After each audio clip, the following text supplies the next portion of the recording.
Hola, bienvenidos. Bueno, en este video vamos a ver la principal patología de la mama. Es necesario empezar recordando la histología de la glándula mamaria normal, ¿no?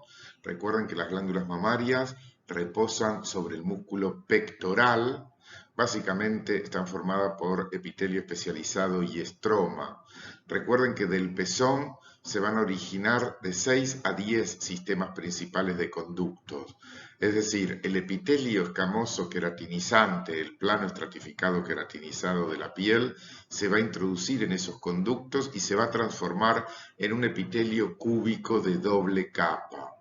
Estos conductos se van a ir ramificando sucesivamente, dando lugar a la unidad lobulillar ductal terminal.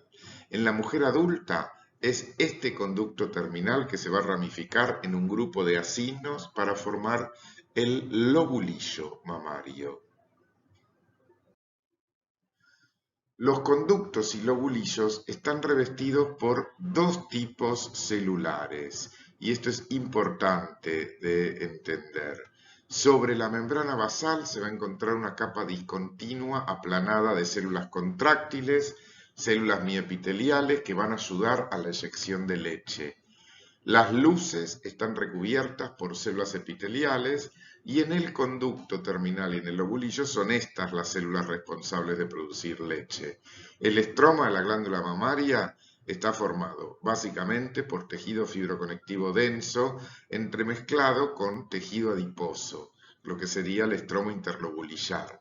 Recuerden, porque lo vamos a ver ahora en varios preparados macroscópicos, que el grueso de la mama es tejido adiposo. Los lobulillos están rodeados de un estroma mixomatoso que responde a hormonas mamarias y contiene algunos linfocitos dispersos, lo que sería el estroma intralobulillar. En este pequeño esquema podemos ver básicamente lo que es la glándula mamaria con este esquema de ductos y lobulillos que hablamos recién. No se dejen engañar en realidad por esta imagen donde parecería que hay muchos lobulillos y ductos. En realidad, lo dije y lo repito ahora, la mayor parte de la glándula está formada por tejido adiposo. Este esquema también es muy bueno para observar las principales lesiones en qué sector de la glándula mamaria aparecen. Igual vamos a hacer hincapié en estas lesiones en un ratito cuando empecemos a hablar de cada una de ellas. Bueno, acá podemos ver en esta imagen microscópica esta unidad lobulillar terminal. Observen cómo se ve esta capa basal de células claras, que son las células mioepiteliales y que van a contribuir justamente a la eyección de leche, es decir, a apretar el lobulillo y esos conductos terminales para favorecer el desplazamiento de leche. Recuerden que la glándula mamaria, que va a estar atrófica en la mujer adulta, va a estar plenamente desarrollada durante el periodo final del embarazo y la lactancia, ¿sí? Bueno, con respecto al estudio de la mama es importante tener presente los síntomas más frecuentes que indican lesión de la glándula mamaria, ¿sí? Estos van a ser dolor, la presencia de una masa palpable y o secreción por el pezón. Con respecto al dolor, es importante analizar las características, sobre todo si es cíclico o no cíclico, para ver si está asociado a alguna influencia hormonal. La presencia de masas palpables, ¿sí? También, por supuesto, sobre todo si miden más de 2 centímetros y según la consistencia, y si hay o no secreción por el pezón, ya que la secreción por el pezón se puede asociar sobre todo a lesiones de los conductos más grandes de la mama, como vamos a ver ahora.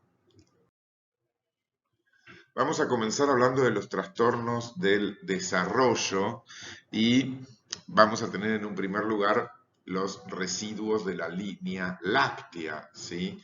Recuerden que, bueno, las mamas, como en todo mamífero, en realidad en las mujeres se van atrofiando para quedar solamente dos. Pero en todo el trayecto de la línea láctea, esta línea que va básicamente desde la axila hasta la ingle, podemos encontrar restos de glándulas mamarias que no se terminaron de atrofiar. Muchas veces estos residuos de tejido mamario, a veces incluso se puede ver como pezones supernumerarios representados simplemente por algún nevo que se encuentre en ese trayecto. Por supuesto que con esta misma lógica de cuál es la embriología de la glándula mamaria, nos podemos encontrar sobre todo a nivel axilar tejido mamario accesorio. Es importante porque este tejido mamario, que también puede sufrir algún aumento de tensión, sobre todo en algún momento del ciclo menstrual, puede asustar a la mujer, que lo puede llegar a interpretar como presencia de ganglios axilares. También podemos tener inversión congénita de los pezones, cuando los pezones se dirigen hacia adentro, pudiendo incluso a veces durante la lactancia, si no se retraen hacia afuera solo, dificultar la lactancia. Y también podemos tener macromastia, las mamas aumentadas de tamaño, que muchas veces requiere la paciente o solicita corrección quirúrgica postpuberal justamente por el exceso de peso o trastorno que le puede producir esas mamas grandes. Y antes de meternos de lleno en el tema quizá más importante, como es el cáncer de mama por su incidencia, tenemos que hablar de las inflamaciones de la glándula. Y vamos a comenzar hablando de las mastitis agudas, ¿sí? Las mastitis agudas son muy frecuentes en el primer mes de la lactancia. Obviamente, ¿cuál va a ser la principal causa? Estáfilos o estrepto, por infección de los conductos mamarios, sobre todo a través de fisuras y grietas del pezón, cuando el bebé lacta. Es decir, por eso son tan frecuentes durante la lactancia.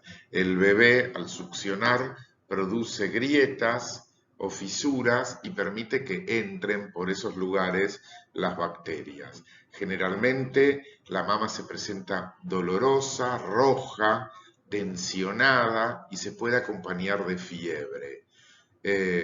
Si uno le hace una biopsia, lo que va a ver es un área de inflamación aguda que incluso puede progresar a la formación de abscesos, es decir, que se acumulen muchos detritus y material inflamatorio formando una neocavidad. Cuando se disemina esta inflamación, el tejido puede estar necrótico con gran presencia de neutrófilo, ¿sí? En general, sin tratamiento antibiótico puede provocar abscesos que hay que drenarlo y a veces si llegan a producirse fístulas se puede requerir cirugía justamente para cerrarlas. Macroscópicamente podemos ver la mama bien eritematosa, como a tensión, muy dolorosa al tacto. Hay otras mastitis, como la mastitis periductal, también denominada absceso subareolar recidivante o metaplasia de los conductos galactóforos o enfermedad de Suska. Esta se da sobre todo en mujeres premenopáusicas, no lactantes, es decir, en mujeres más grandes. Las mamas suelen presentar una masa por debajo de la areola, eritematosa y muy dolorosa. Más del 90% de las pacientes afectadas son fumadoras, lo que va a caracterizar desde el punto de vista histológico va a ser la presencia de epitelio escamoso queratinizado que se va a extender a una profundidad anormal de los orificios de los conductos del pezón. La queratina puede quedar atrapada en este sistema ductal y producir dilatación que muchas veces se asocia con ruptura de este ducto. Esto va a provocar una respuesta inflamatoria de tipo granulomatosa crónica frente a esta queratina que se salió del conducto al tejido periductal. El tratamiento es la extirpación del conducto afectado y del trayecto fistuloso si lo hubiere. Generalmente estas mastitis se caracterizan por ser estériles. Acá no vamos a encontrar bacterias. Y entonces, ¿cuál sería la etiología de esta mastitis periductal?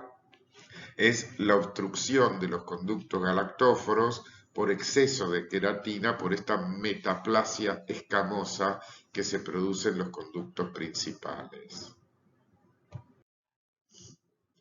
Después tenemos la mastopatía linfocítica o lobulitis linfocítica esclerosante. En este caso nos vamos a encontrar con múltiples masas duras palpables. Generalmente se ven como densidades mamográficas. Cuando se biopsian en la microscopía se observa un estroma colageneizado alrededor de los conductos y lobulillos muy atróficos. La membrana basal suele estar engrosada y vamos a ver mucho infiltrado linfocítico, ¿sí? De tipo crónico. Es frecuente en pacientes con diabetes tipo 1, ¿sí? O con enfermedad tiroidea autoinmune. De hecho, se plantea la posibilidad de que sea una enfermedad autoinmune de la mama. Después tenemos la mastitis granulomatosa que suele aparecer cuando la paciente tiene otras enfermedades granulomatosas como sarcoidosis, Wegener, a veces ante infecciones que se cronifican, ante el uso de piercings o incluso ante presencia de prótesis mamarias que pueden producir una reacción granulomatosa. Los granulomas van a afectar sobre todo al tejido lobulillar. En la mama también podemos encontrarnos con necrosis grasa, que básicamente es por etiología postraumática o postquirúrgica o postradioterapia. En la clínica es muy frecuente en mujeres con sobrepeso y o con las denominadas mamas péndulas. Son nódulos no dolorosos, pequeños, pueden ser superficial y hay que tener cuidado porque se pueden presentar incluso con retracción de piel y a veces sub o periareolar. Generalmente estos nódulos son bien firmes y circunscriptos. Mamográficamente uno ve masas mal definidas, por eso se habla que son como espiculadas o de aspecto estrellados. Puede tener grandes masas de calcificaciones o presentarse incluso como quistes circunscriptos. Clínica y mamográficamente es difícil diferenciarla de un carcinoma recurrente en pacientes que ya tuvieron cirugía conservadora y o radioterapia. Es decir, que el principal diagnóstico diferencial es justamente con un carcinoma mamario. Tengan presente que la necrosis grasa casi siempre se presenta como una masa palpable indolora. El tema es que se puede presentar con engrosamiento o retracción cutánea, como uno ve en varios carcinomas. Por eso es tan importante la búsqueda de los antecedentes, sobre todo de los antecedentes traumáticos que la paciente se puede haber olvidado. La cirugía previa generalmente, obviamente, es más fácil de asociar. Morfológicamente vamos a encontrar una zona de hemorragia y luego necrosis por licuefacción central de la grasa, ¿sí? Esto va a terminar dando este nódulo mal delimitado de un tejido que generalmente se ve gris blanquecino, bastante firme.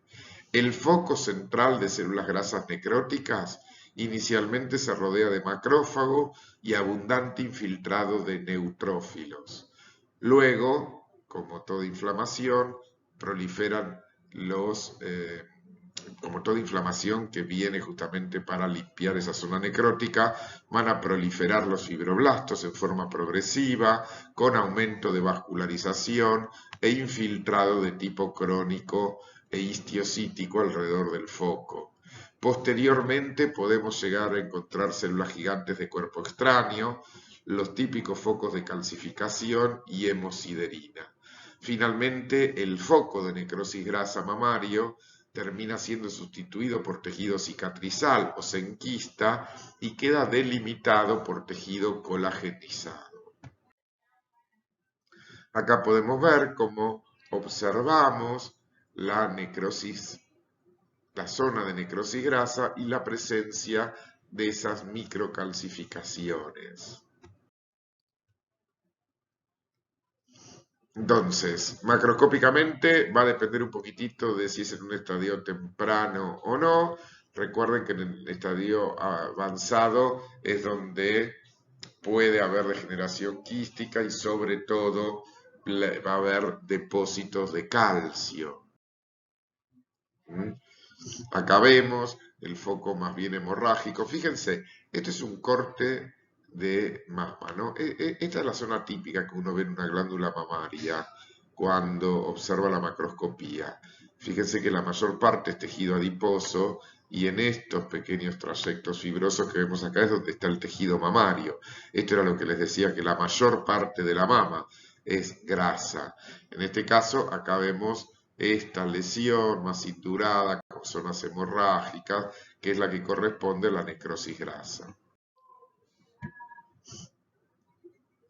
Entonces, histológicamente vamos a ver más hemorragia y histiocitos en estadios iniciales y en estadios avanzados nos vamos a encontrar con el área de necrosis grasa típica, con fibrosis periférica demarcando la lesión. Podemos ver la lesión quistificada y encontrar incluso histiocitos espumosos, células gigantes multinucleadas, incluso siderófagos, sobre todo si hubo hemorragia previa e infiltrado linfoplasmocitario. Típica imagen con las células adiposas, los adipocitos necróticos, observen que la mayoría perdieron los núcleos, y el tejido inflamatorio. A mayor aumento para ver la presencia de histiocitos y los adipocitos necróticos. También podemos encontrar dentro de la patología no tumoral la ectasia de los conductos mamarios, frecuente en mujeres posmenopausia, generalmente multíparas, que se suele presentar como una masa periareolar palpable, mal definida, que a veces se puede asociar también a retracción cutánea y acompañada de secreción espesa blanquecina. El dolor y el eritema son infrecuentes. Histológicamente, ¿con qué nos vamos a encontrar? Bueno, con dilatación de los conductos mamarios, espesamiento de las secreciones y una intensa reacción inflamatoria granulomatosa y crónica intersticial. Los conductos dilatados se van a llenar de restos granulares, esto es lo típico, con macrófagos cargados de lípidos. Y por supuesto puede haber inflamación periductal con linfocitos, macrófagos y células plasmáticas. Es la fibrosis que se va a producir al lado de la ectasia lo que va a dar la retracción de la piel y el pezón. Por eso siempre hay que estudiarlo bien, porque ahora vamos a ver cuando hablemos de cáncer que la retracción de piel y pezón se puede asociar muchas veces a la presencia de un cáncer, que no sería este el caso. Entonces, en resumen, puede no haber anormalidades palpables o se pueden palpar zonas duras. Frecuentemente se dice que son tipo gusanos porque reproducen el trayecto del conducto debajo del pezón y puede haber dolor. En la mamografía vamos a ver masas también mal definidas y microcalcificaciones. Por eso se dice que puede simular un carcinoma, sobre todo si hay retracción de piel. Esta es la típica imagen. Este es un nódulo mamario que, por supuesto, cuando uno lo estudia, esto negro que ven por afuera es porque uno pinta los bordes de la pieza con tinta china, sobre todo porque cuando tiene que estudiar la lesión, si se encontrara con un carcinoma, tendría que ver si los bordes de la pieza quirúrgica, digamos, contienen carcinoma o no, porque si el carcinoma toca la tinta china, el supuesto carcinoma, significaría que quedó adentro. Por eso generalmente cuando se manda una nodulectomía a estudiar, uno la pinta. En este caso podemos ver los ductos bien dilatados que ya nos dan una pista de lo que puede ser la lesión. En este caso la ectasia ductal.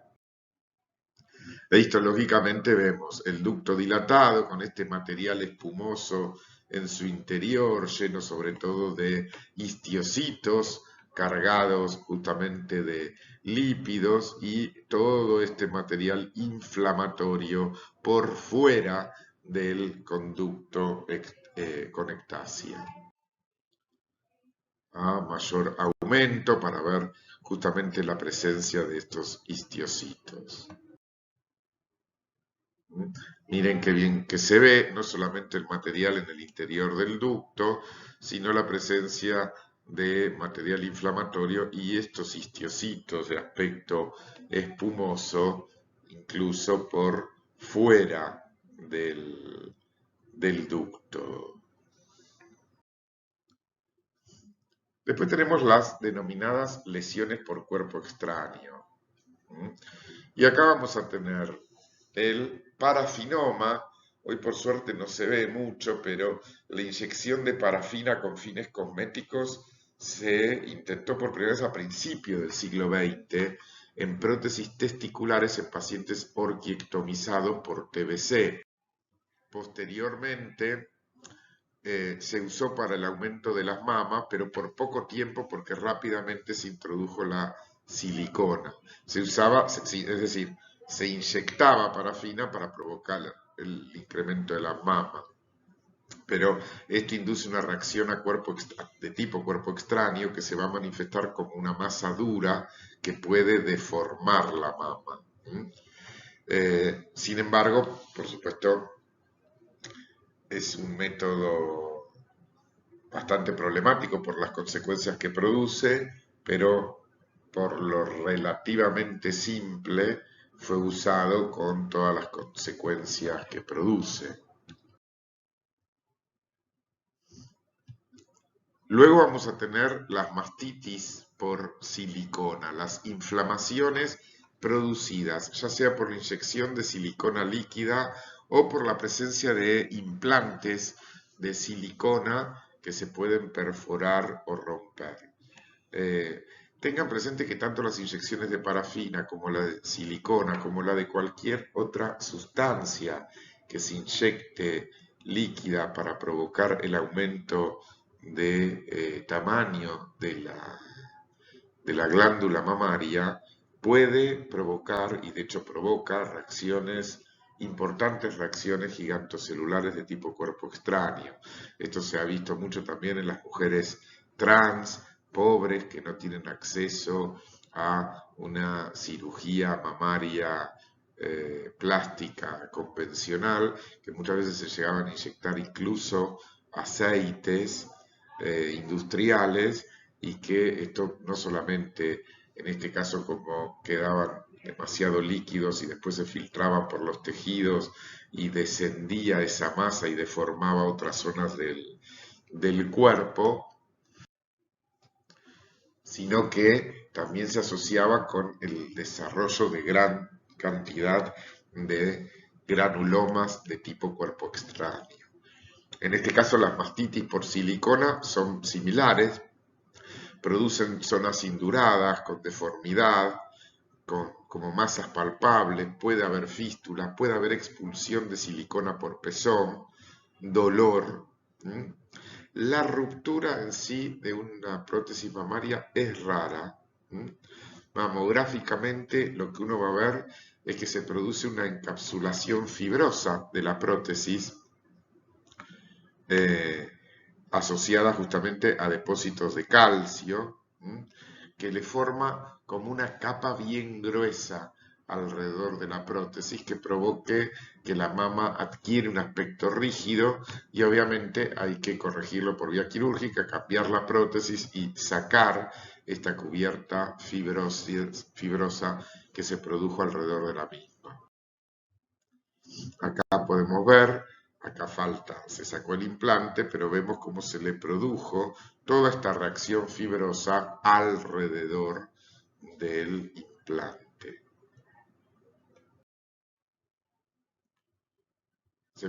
Es frecuente observar a veces el desarrollo de granulomas en el tejido mamario, justamente como reacciona a la silicona. Por eso, sobre todo, si la silicona era líquida, uno va a encontrar necrosis grasa y reacción gigantocelular de tipo cuerpo extraños. Incluso va a ser frecuente encontrar espacios quísticos con material birrefringente, que ese material representa a la silicona líquida. Si lo que había era un implante, lo que vamos a encontrar es esa cápsula fibrosa, como la que vimos recién, con o sin calcio alrededor del implante. Por supuesto va a depender de la composición del mismo, del tipo de implante, y también vamos a encontrar una reacción gigantocelular de tipo cuerpo extraño. Acá podemos ver la reacción de tipo cuerpo extraño y este material con las células gigantes, fíjense que son células gigantes con los núcleos dispersos por todo el centro y este material refringente, este mismo que hay acá, que representa la silicona que no se puede digerir. A mayor aumento, para ver las células gigantes, miren qué bien que se ve esta célula gigante y qué bien que se ve esta con silicona en su interior intentando digerirla, o esta, o esta, o esta, o esta.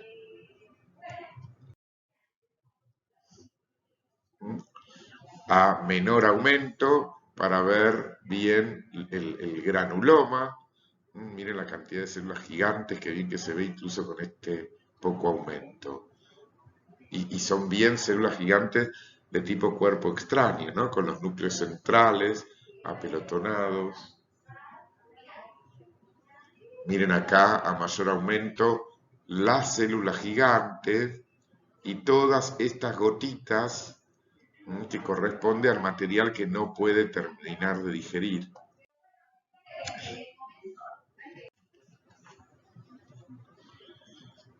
¿Cuál es el tratamiento de estas lesiones? Bueno, el reemplazo de la prótesis y la resección del tejido circundante comprometido, mastectomía en el caso de todas las lesiones por líquido, ¿no? Como la silicona líquida.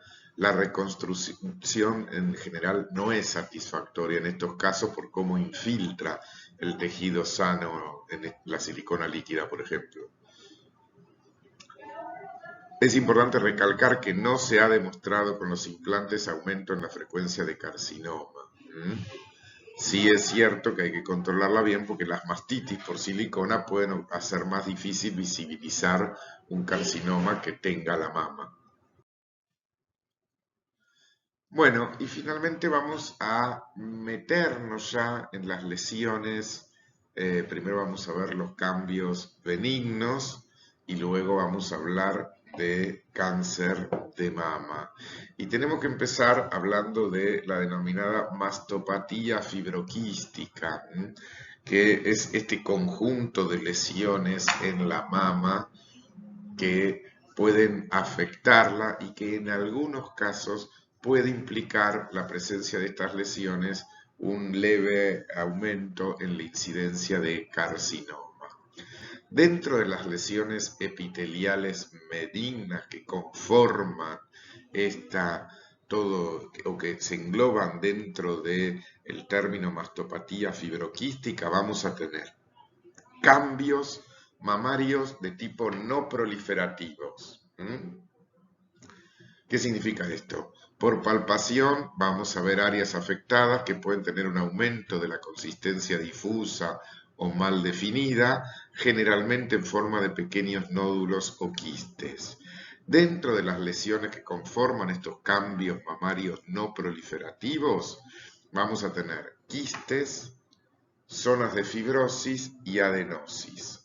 Los quistes generalmente son pequeños, se forman por dilatación y desdoblamiento de lobulillos, en donde al coalescer van a hacer que aparezcan quistes más grandes. Los quistes que no se abren, que no se rompen, suelen ser de color marrón o azul, por eso se llaman de cúpula azul, por el líquido turbio translúcido que contiene. Lo característico es que estos quistes estén recubiertos por epitelio atrófico aplanado o células alteradas por metaplasia, sobre todo por metaplasia apócrina, lo que hacen que se vean más eosinófilas, y que incluso pueden tener proyecciones papilares y calcificaciones.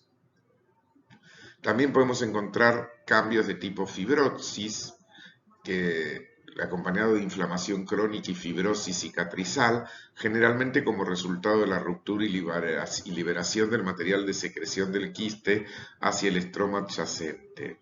Y también podemos encontrar adenosis, que es el aumento del número de acinos por lobulillos. Esta adenosis es un cambio que es normal durante el embarazo, por ejemplo, donde los acinos con frecuencia están dilatados y ocasionalmente lo podemos encontrar con zonas de calcificación en las luces, característicos de los denominados adenomas lactacionales. Después vamos a tener los cambios de mastopatía proliferativa, que puede ser sin atipía, como vamos a ver ahora, o con atipía, como vamos a ver enseguida. Los cambios de mastopatía proliferativa sin atipía se detectan comúnmente como zonas de densidad mamográfica. Acá suele haber calcificaciones o hallazgos o se pueden presentar como hallazgos casuales en biopsias realizadas por otra causa. Dentro de estas mastopatías proliferativas sin atipía vamos a encontrar papilomas, a veces de los grandes conductos. Tengamos presente que más del 80% de los papilomas de los conductos grandes se presentan clínicamente con secreción por el pezón. El resto se suele presentar como masas palpables o zonas con mayor densidad mamográfica. Justamente como el nombre lo indica, va a haber proliferación del epitelio del ducto y o del estroma sin anomalías celulares indicativas de malignidad. Dentro de estas mastopatías proliferativas sin atipía podemos encontrar hiperplasias epiteliales, es decir, cuando el epitelio del ducto, que se acuerdan que tenía 2 capas celulares, tiene más de 2 capas celulares. Vamos a hablar de moderada florida cuando hay más de 4 capas de célula. Ese epitelio proliferante va a llenar y distender el conducto y los lobulillos e incluso puede hacer que la luz del conducto sea irregular. Vamos a encontrar la denominada adenosis esclerosantes, donde el número de acinos por conducto terminal aumenta por lo menos al doble del número hallado en los lobulillos no afectados. Pero la arquitectura lobulillar normal se mantiene. ¿Qué es lo que pasa? En la adenosis esclerosante aumenta el número de lobulillos y esto hace que los acinos se compriman y se distorsionen en las porciones centrales y queden dilatados en la periferia. Es importante aclarar que las células mioepiteliales, esas células más claritas que estaban apoyadas sobre la membrana basal, se mantienen prominentes. La fibrosis del estroma puede comprimir las luces completamente y crear el aspecto de cordones sólidos o doble hilera de células en un estroma denso. Esto es lo que asusta a veces y por eso tiene que hacer el diagnóstico un ojo experto, porque si no, la adenosis esclerosante se puede confundir con el patrón de un carcinoma invasivo, como veremos más adelante. Acá vemos una típica porción de mama que tiene una mastopatía fibroquística, vemos zonas dilatadas de quistes, zonas un poco más fibrosas. Bueno, acá podemos ver con poco aumento también la imagen histológica de esa mastopatía fibroquística, donde vemos las zonas más quísticas, las zonas con posible hiperplasia. Acá podemos ver ductos dilatados, algún poquito de adenosis, a mayor aumento para ver las zonas de hiperplasia epitelial, glándulas con metaplasia apócrina, donde vemos las células que rodean esos ductos bien eosinófilas, remarcando ese cambio apócrino. A mayor aumento para ver la hiperplasia de un lado, la metaplasia apócrina de otro. Acá podemos ver típicas proliferaciones ductales, sin atipías en este caso. Fíjense cómo a mayor aumento vemos cómo el epitelio prolifera, observen la regularidad de las células, la falta de atipías. Un foco importante en este caso de adenosis, con aumento incluso del estroma. A mayor, bueno, en este caso estamos viendo una adenosis esclerosante. Ven cómo también el exceso acá de tejido fibroso comprime las glándulas dándole un aspecto en cordones. Esto es lo que a veces uno, si no estudia muy bien toda la pieza, se puede llegar a confundir y creer que es un carcinoma infiltrante.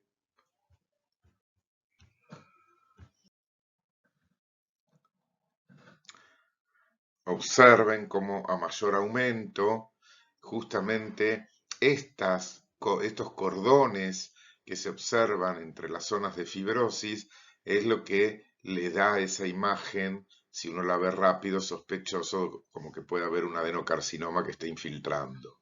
Pero es una adenosis esclerosante.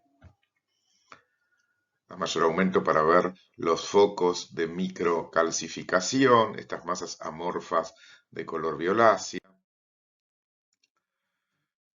Después también tenemos que hablar de la lesión esclerosante compleja o cicatriz radial, que son lesiones estrelladas caracterizadas por un nido central de glándulas atrapadas en un estroma bien hialinizado. Pueden parecer carcinomas invasivos regulares o los papilomas, que también es un tipo de hiperplasia epitelial, pero sin atipía, donde hay múltiples núcleos fibrovasculares ramificados, cada uno con un eje de tejido conjuntivo recubierto de células luminales y mioepiteliales, porque volvemos a insistir en que son zonas sin atipías. El crecimiento se produce dentro de un conducto dilatado, con frecuencia vemos hiperplasia epitelial y metaplasia apócrina. Cuando estos papilomas son bien grandes, suelen ser únicos, los pequeños suelen ser múltiples y aumentan mínimamente el riesgo de desarrollar posteriormente un cáncer. Acá tenemos cómo podemos apreciar bien un papiloma dentro de un gran ducto dilatado. Otro, en una imagen macroscópica para ver el papiloma en el marco de una mastopatía fibroquística. A mayor aumento, al margen de los ductos dilatados, acá vemos el típico papiloma con la proliferación epitelial de aspecto papilomatoso, con los ejes fibroconectivo, todos vascularizados y recubiertos por epitelio. Otro con poco aumento para ver la proliferación dentro del ducto dilatado. Otro, recordemos que el principal signo clínico está relacionado justamente con la presencia de secreción por pezón. Podemos ver bien el detalle del eje de tejido fibroconectivo rodeado por tanto células mioepiteliales como las células columnares del epitelio mamario típico. Y por último, dentro de estos cambios tenemos los cambios proliferativos con atipía, ¿sí? Con atipía para diferenciarlo de los anteriores que era sin atipía. Vamos a tener la hiperplasia atípica, ya sea ductal o lobulillar, ¿sí? En este caso, en la ductal vamos a encontrar una proliferación celular parecida a la que vamos a ver en el carcinoma ductal in situ o al lobulillar in situ, ¿sí? Por supuesto, en este caso al ser ducto es más parecido al ductal in situ, caracterizada por una población monomórfica, con luces redondas, generalmente con extensiones limitadas. La típica es una proliferación de células iguales a la del carcinoma lobulillar in situ, pero no llenan ni distienden más del 50% de los acinos de un lobulillo. En este caso es frecuente cuando surgen en el lobulillo que se pueda extender hacia los conductos, aumentando el riesgo de desarrollar un carcinoma invasivo posterior. Acá tenemos un típico ejemplo de una hiperplasia, en este caso más bien plana, de tipo epitelial. A mayor aumento, observen algunas pequeñas fenestraciones y algunos pequeños esbozos de micropapilas. Acá vemos nuevamente la hiperplasia plana con atipía que en este grado de aumento se dificulta mucho de ver. Recordemos, en resumen, los cambios no proliferativos no aumentan el riesgo de cáncer. La mastopatía con cambios proliferativos se asocia a un ligero aumento del riesgo. Ahora, cuando la mastopatía es con atipía, ¿sí? Como puede ser la hiperplasia ductal o lobulillar atípica, hay un aumento moderado del riesgo de desarrollar un carcinoma posteriormente. Y ahora sí, nos vamos a meter de lleno en el estudio del carcinoma de mama, que es la neoplasia maligna más común de la mama y la neoplasia maligna no cutánea más frecuente en mujeres. Recordemos que si hablamos de posibles lesiones preneoplásicas y su riesgo relativo de desarrollar carcinoma invasor, vemos que ante cambios no proliferativos de la mama no hay riesgo, ante cambios proliferativos sin atipía el riesgo es leve, y en la mastopatía proliferativa con atipía sabemos que el riesgo aumenta 4 o 5 veces.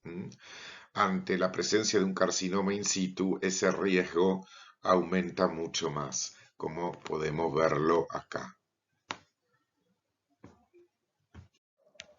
¿Cuáles son los principales factores de riesgo? Bueno, básicamente la edad. El 77% se da en mujeres mayores de 50 años. Las menarcas tempranas, ya con menarcas tempranas de 11 años o menos aumenta más de un 20% el riesgo. Familiares en primer grado con carcinoma de mama. Biopsias previas de mama con hiperplasia típica. El carcinoma de mama tiene mayor incidencia en Occidente que en Oriente, la exposición a estrógenos, a radiaciones, un carcinoma de mama contralateral o de endometrio, la influencia geográfica en cuanto a la zona, ya vimos que son más frecuentes en Occidente que en Oriente, la dieta grasa, la obesidad, sobre todo porque se asocia a estados de hiperestrogenismo, etc. Recordemos que la mama sufre influencia mamaria, ¿no? Entonces hay factores hormonales que pueden hacer al cáncer hormonodependiente. El epitelio mamario tiene receptores tanto para estrógenos como para progesterona, y son estos los que van a generar factores de crecimiento que favorecen el desarrollo tumoral. El incremento de la celularidad secundario a las hiperplasias puede llevar justamente a una pérdida en la regulación de estos receptores y terminar como carcinoma por alteraciones tales como el aumento de la expresión de algunos oncogenes, sobre todo el ERB2, el RAS, el MYC. El cáncer suele ser más frecuente en mama izquierda y el 50% es en el cuadrante superoexterno. La zona de origen es importante porque como la principal vía de diseminación que va a tener este carcinoma, en este caso va a ser común a la mayoría de los carcinomas va a ser por vía linfática. El cuadrante nos va a ayudar a determinar el posible lugar de las metástasis. El cáncer de mama tiene un componente hereditario relacionado con la presencia del BRCA1, BRCA2. La presencia del BRCA1 aumenta el riesgo de carcinoma de ovario. Está peor diferenciado que los cánceres de mama esporádicos, tiene un correlato genético, justamente por transmitirse este gen en forma hereditaria, un patrón de crecimiento más sincicial con algún grado de respuesta linfocítica y en general no expresan receptores hormonales ni sobreexpresan el HER2/neu. El BRCA2 suele está relacionado con el carcinoma de mama masculino y no tienen un aspecto morfológico en particular. El cáncer de mama esporádico, en que aparece en mujeres sin antecedentes familiares, generalmente se relaciona más con la exposición hormonal.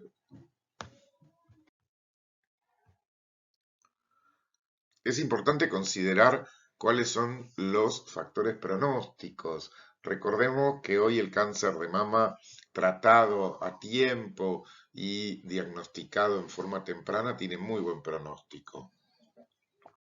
¿Cuáles son los hechos que afectan este pronóstico? Bueno, el principal factor pronóstico es la presencia de ganglios axilares. Sin ganglios axilares, la sobrevida a 10 años es superior al 70%. De a 1 a 3 ganglios un 40% y de 3 a 10 ganglios positivos, siempre nos referimos, a un 20%. Es importante también el tamaño del ganglio, si invade o no la cápsula, si tiene extensión más allá del ganglio. También es muy importante la eventual infiltración de la piel mamaria o del músculo pectoral, así como el tamaño tumoral. Menos de 1 centímetro tiene una sobrevida mayor al 98% a 5 años.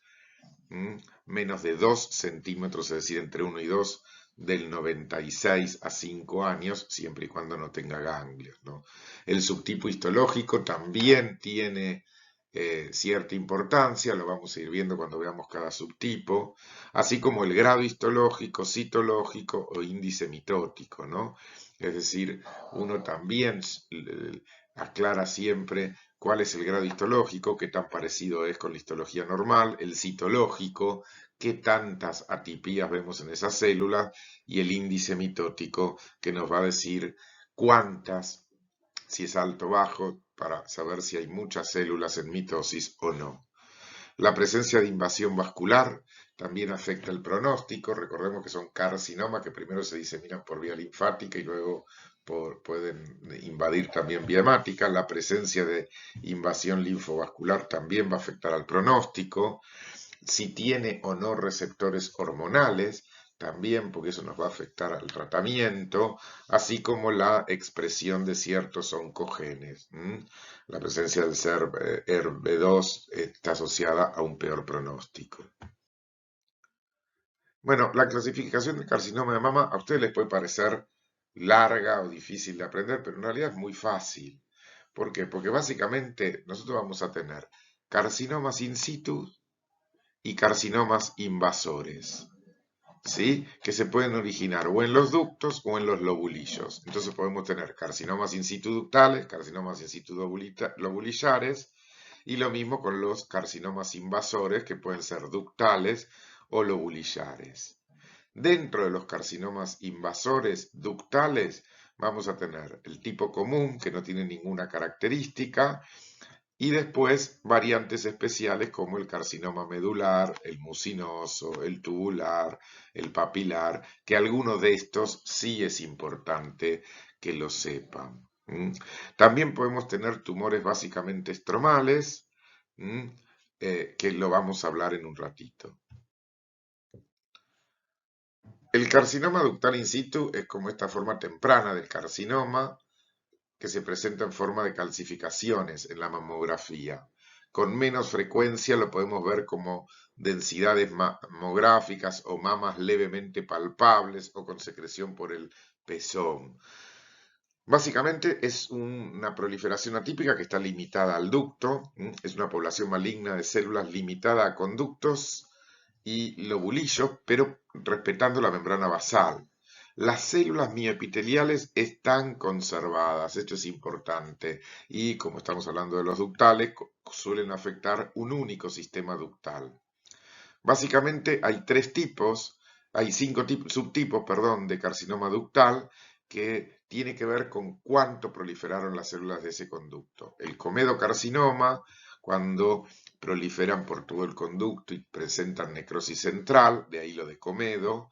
El sólido, cuando es una proliferación que ocupa todo el interior del conducto. El patrón cribiforme, cuando aparece como en un colador con pequeñas luces. El papilar o micropapilar, según si tiene algún tipo de proyección hacia la luz.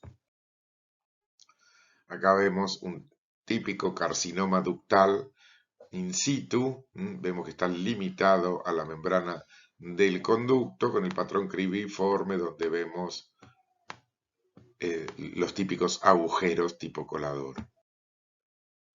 Un patrón más de comedocarcinoma, vemos que se extiende por todo el conducto con una zona central de necrosis.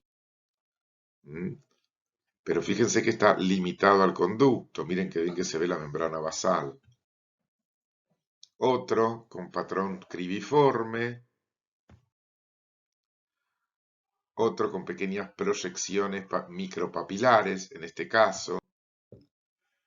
Otra imagen más de cerca para ver el patrón de tipo comedosiano, digamos, con la zona central de necrosis.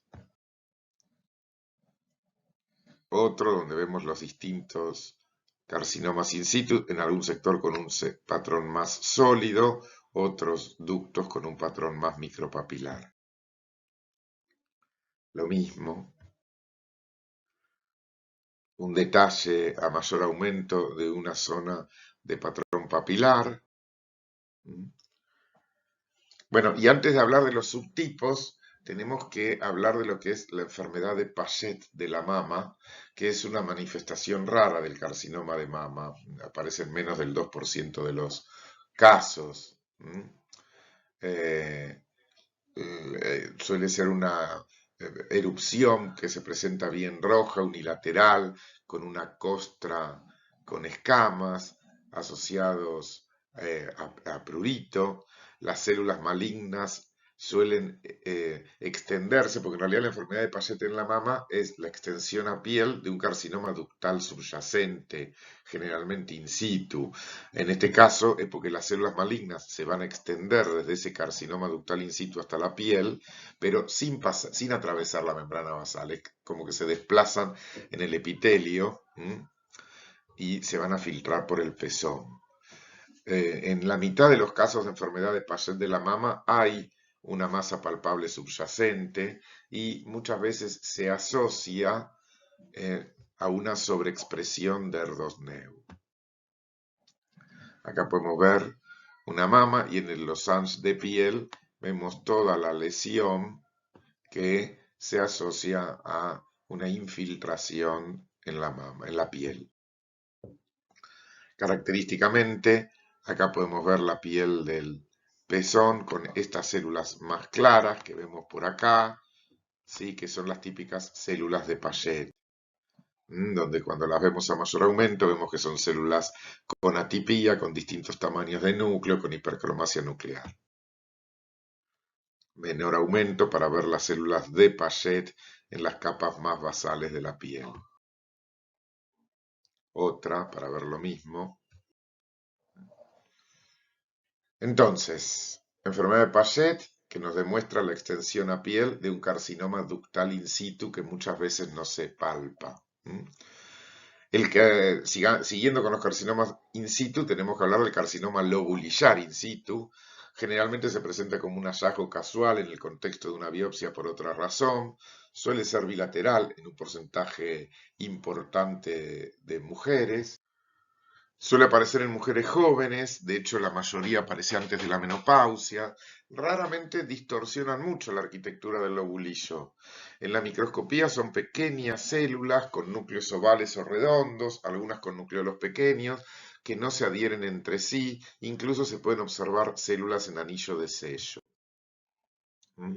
Acá podemos ver células pequeñas, un poco discohesivas, alguna mitosis, obviamente. Vemos como todo el lobulillo se encuentra como con este aumento de células atípica, pero limitado al lobulillo. Es frecuente la presencia de este tipo de células, ¿sí? Con el núcleo desplazado hacia un extremo y el resto del citoplasma más clarito, las típicas células que ustedes ya conocen, células en anillo de sello. Después sí tenemos que hablar del carcinoma, ya vimos las variantes de in situ, ahora el carcinoma invasor, ¿sí? El infiltrante. La variante más frecuente es el carcinoma ductal infiltrante, el denominado tipo NOS, lo van a ver en los libros por sus siglas en inglés, Not Otherwise Specification, o tipo no específico, como le decimos en español. Se presentan como masas palpables. Cuando un carcinoma llega a palparse, casi la mitad de los pacientes tienen metástasis ganglionares axilares. Suelen ser firmes, de bordes irregulares. En el centro del carcinoma existen pequeños focos punteados o estrías de estroma blanco y ocasionalmente pequeños focos de calcificación. Al cortarlo es característico ese como patrón chirriante característico. Menos frecuentemente tienen un borde más delimitado y una consistencia blanda firme, pero en general es más bien una consistencia más dura. El carcinoma ductal infiltrante tipo NOS, o sin otras particularidades, representa la mayoría de los carcinomas de mama. Histológicamente pueden formar estructuras claramente ductales o más acordonadas, nidos o masas celulares que se juntan. Suele asociarse a algún carcinoma ductal in situ en la periferia del tumor, obvio.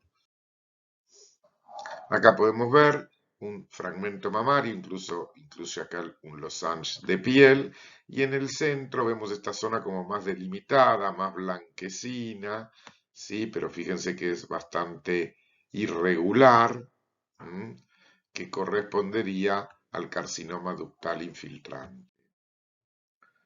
Otras imágenes de carcinoma, fíjense que no tienen los bordes bien definidos, ¿sí? Son más difíciles de ver. Miren acá como incluso retrae un poquito la piel.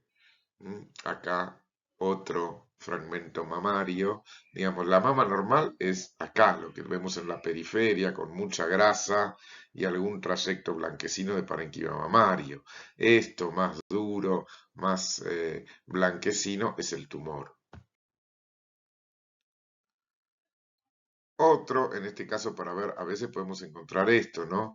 Focos como tumorales en el caso de algunos carcinomas que suelen ser multicéntricos. Bueno, y esta es la imagen histológica, ¿no? Básicamente con estos grupos celulares que ya están infiltrando el estroma, ¿eh? De un carcinoma ductal infiltrante sin ninguna característica particular. Acá parénquima mamario con grasa en un costado y el tumor que ya se fue de los ductos, ¿sí? Y que lo vemos en todo el tejido, incluso en el medio del estroma. Ese era el carcinoma ductal sin otras particularidades. También tenemos el carcinoma lobulillar invasor. También la mayoría se presenta como nodulaciones firmes o duras, de bordes irregulares. A veces cuesta definir una masa tumoral bien delimitada. Representa del 5 al 10% de los tumores mamarios y tiene una característica, ¿no? La mayoría de las veces vemos áreas de carcinoma lobulillar in situ y la infiltración en el lobulillar se presenta como cordones celulares o como células en fila india, ¿sí? Que se meten en el estroma Y eso nos indica que nos está hablando de la invasión del carcinoma lobulillar, porque curiosamente suelen tener poco pleomorfismo.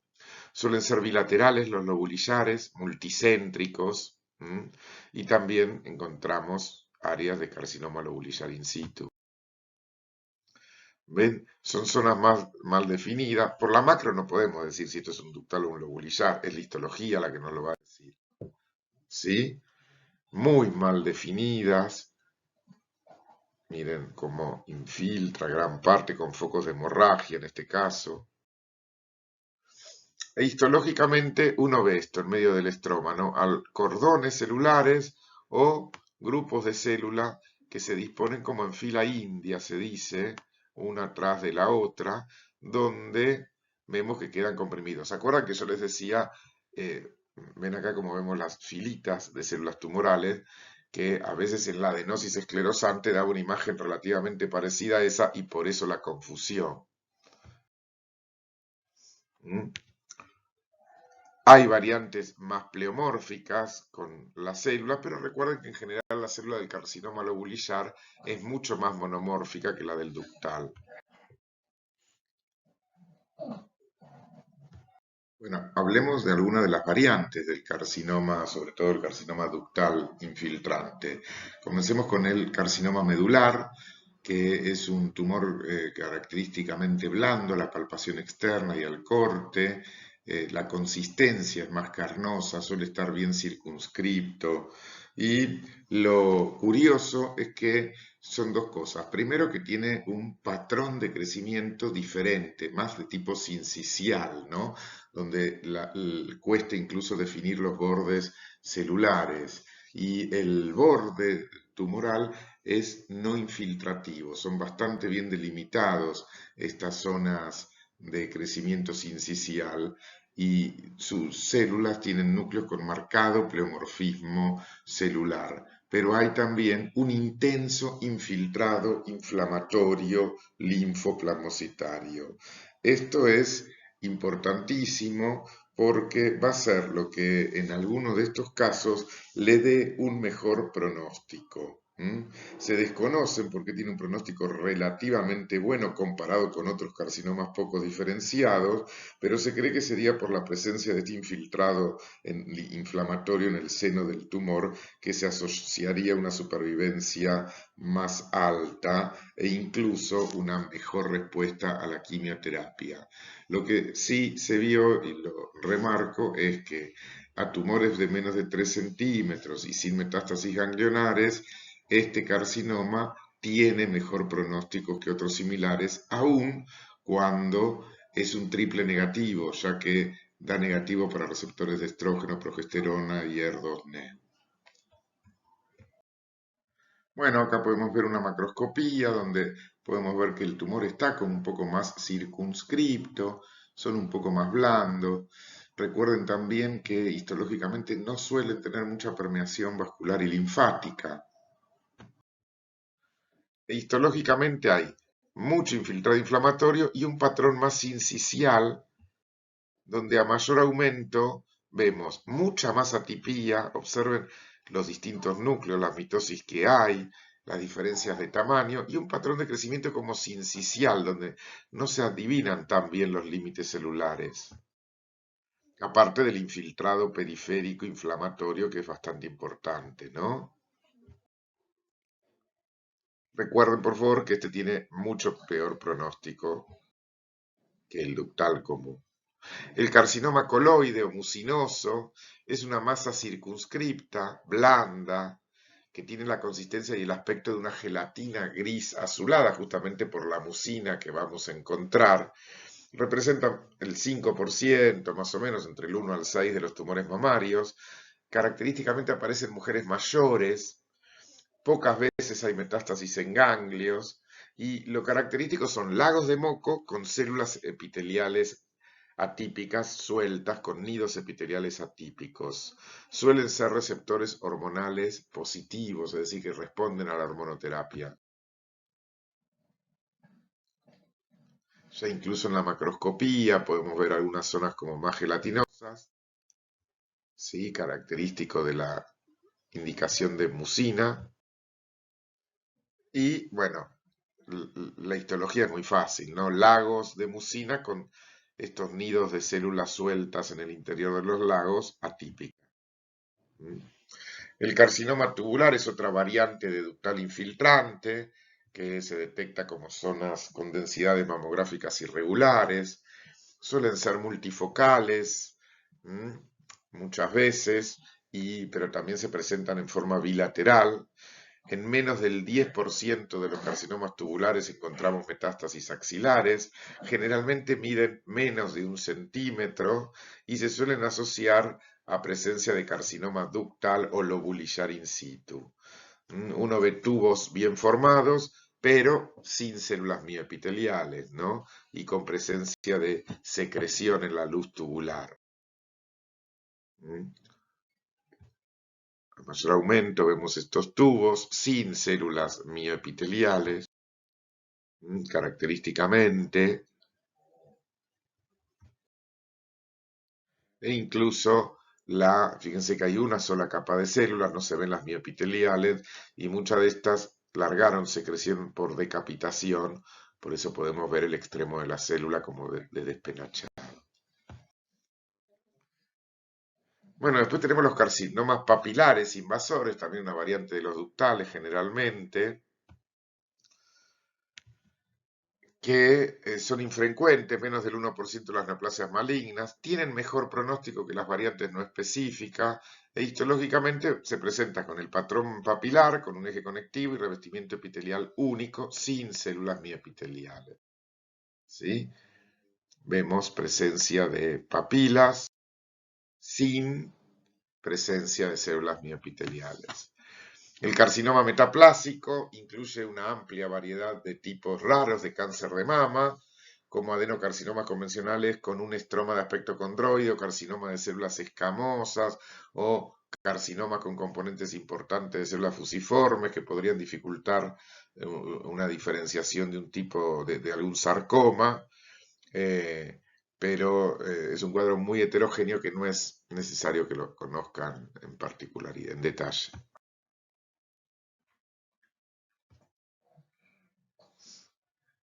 Sobre todo por la amplitud de aspectos que nos podemos encontrar. Por eso no es necesario que lo estudien con mucho detalle. Sí tienen que saber bien los carcinomas ductales in situ, los lobulillares in situ y los ductales infiltrantes y los lobulillares infiltrantes junto con las variantes más importantes que vimos recién.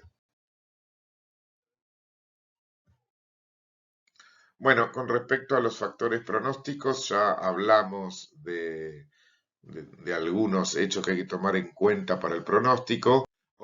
Recordemos algunos otros: el tamaño tumoral, el subtipo histológico, el grado histológico, las metástasis, la infiltración de las cápsulas ganglionares o no, de la piel, la presencia de receptores hormonales positivos es mejor pronóstico porque va a responder mejor a tratamiento antihormonal.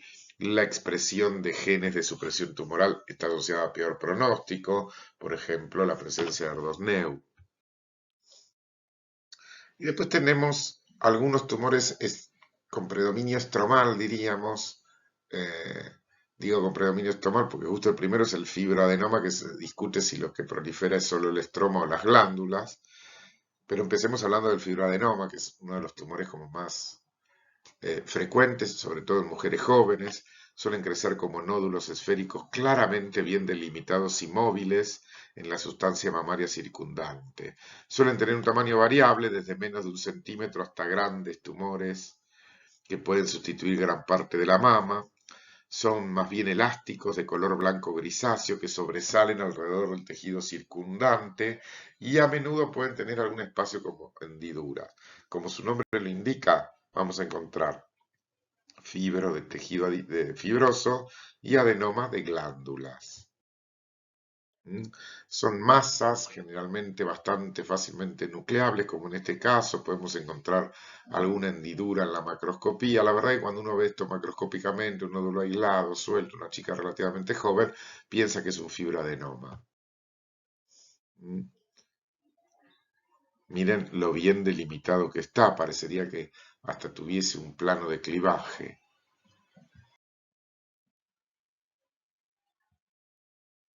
E histológicamente los vemos bien delimitados con tejido estromal y las glándulas que quedan comprimidas. ¿Sí?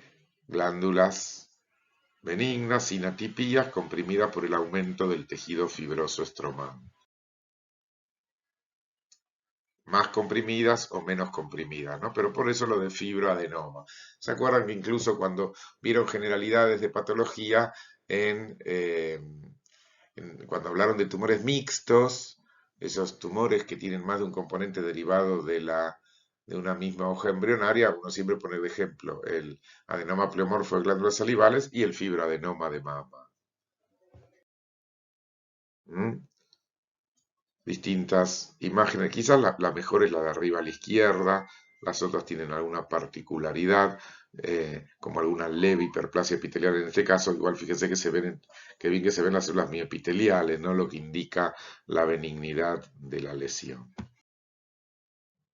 Bueno, casi terminando el video tenemos que hablar del tumor filodes.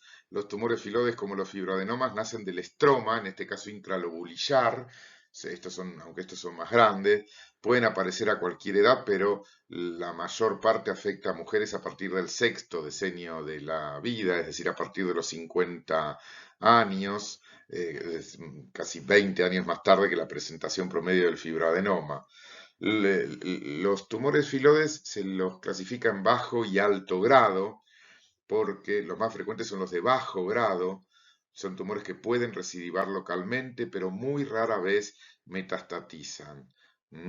Las lesiones de alto grado, que son más raras, se comportan agresivamente, con más recidiva y con metástasis por vía hemática. Recordemos que acá es muy importante en el tumor filodes, si bien en alguna época se decía que era como un fibroadenoma gigante, son mucho más celulares que un fibroadenoma y es muy importante analizar el estroma.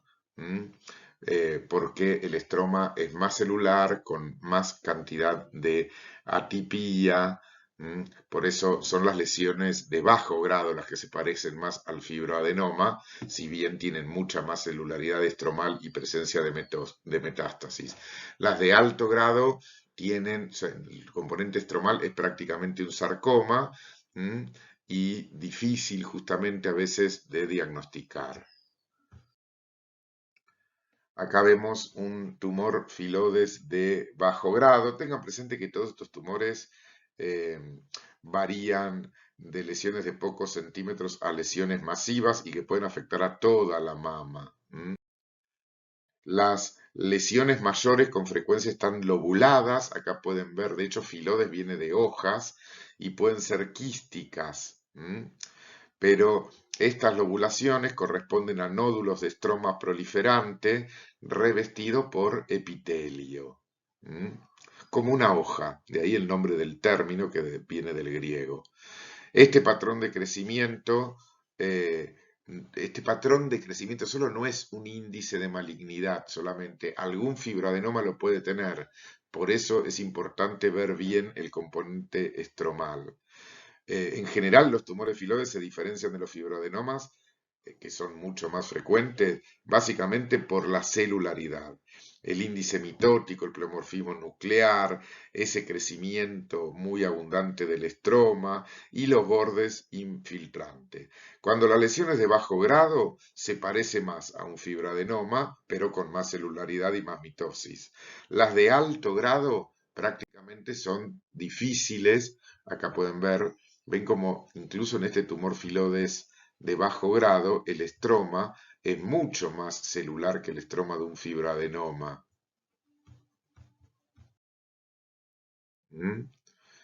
Y podemos encontrar células con algún grado de diferentes tamaños nucleares o de citoplasma.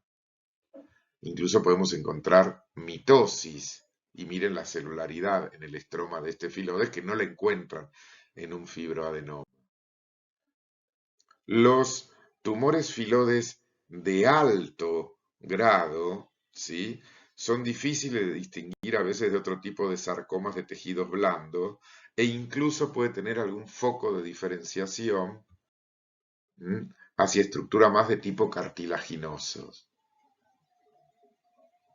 es decir, algún tipo de diferenciación mesenquimática heteróloga.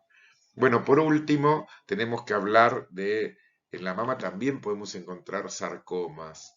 Los tumores del tejido conjuntivo extrínseco de la mama incluyen los mismos tipos de lesiones benignas y malignas que se ven en otras partes del cuerpo. Por eso dentro de las lesiones malignas podemos encontrar desde angiosarcoma, rhabdomyosarcoma, liposarcoma, recordemos que la mama tiene mucha grasa, leiomiosarcoma, condrosarcoma y osteosarcoma.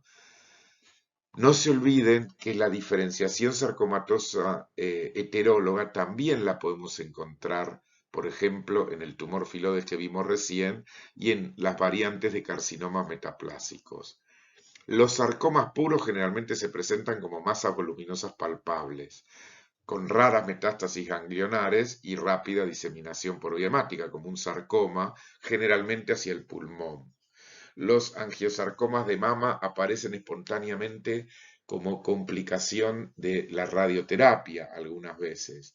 La mayor parte de los casos aparecen 5 a 10 años después del tratamiento y la mayoría de estos tumores afectan la piel de la mama.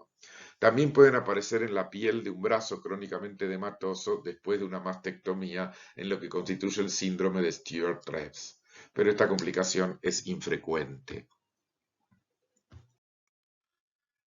Así que, a modo de ejemplo, un liposarcoma más de tipo mixoide en este caso, donde fíjense cómo los lipoblastos se ven las atipías que tienen. Seguramente cuando hagamos tumores de partes blandas vamos a hablar mucho más de este tipo de tumores. También podemos tener angiosarcomas, tumores malignos originados en los vasos sanguíneos, porque la mama está irrigada como cualquier otro órgano, y algunos otros. Una sola palabra, aunque sea con las metástasis, si bien las metástasis básicamente hay que buscarla en los ganglios de la zona, la mama puede dar metástasis a distancia también, sobre todo en huesos, muy frecuente las metástasis a nivel de la columna, como observamos en este caso.